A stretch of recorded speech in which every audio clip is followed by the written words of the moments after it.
सिद्धि की शादी के बाद वो ससुराल चली जाती है। पीछे रह जाती है भाभी रानी।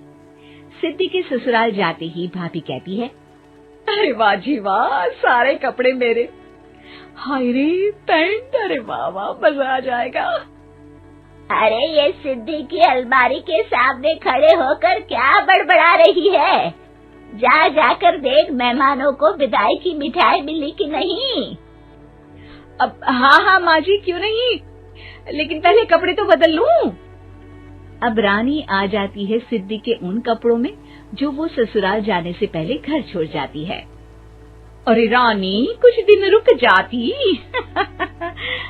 अरे ये तो सिद्धि बिटिया को मैंने ही दिया था, बड़ा ही फबता था उस पर, तुझ पर तो कुछ खास नहीं लग रहा। अब वो ना मेरे सारे कपड़े गीले थे तो सोचा पहन लूं। वैसे भी सिद्धि को कौन सा भी पुराने आउटडेटेड कपड़ों को पहनना है। वैसे भी ये सूट तो मैंने तभी पहना था, वैसे खास है भी नहीं ये।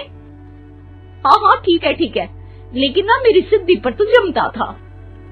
सारे मेहमान चले जाते हैं और सिद्धि ससुराल से मायके पहली बार आती है। अपना घर, अपना कमरा, अपनी अलमारी। ये बोलकर जैसे ही सिद्धि अलमारी खोलती है तो सामने उसके कपड़ों की जगह कुछ और ही रखा होता है।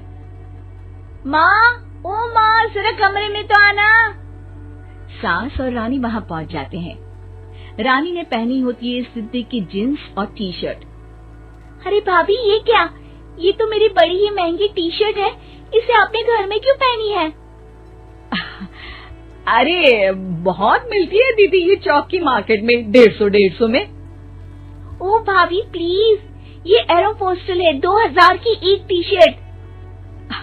ओहो, 2000 में तो दीदी 4 साड़ी आ जाए। अब क्या बोलूं?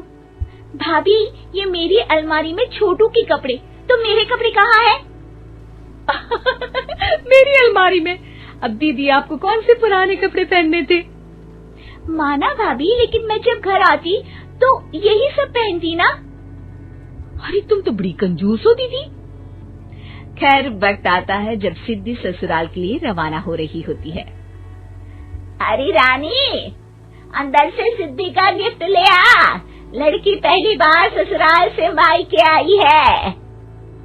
रानी अंदर जाती है और एक सिंपल सी साड़ी लेकर बाहर आ जाती है। ये लीजिए माँ जी। सास बेटी को गिफ्ट देकर ससुराल भेजती है। अगले दिन रानी एक सुंदर सी साड़ी पहनकर सामने आती है।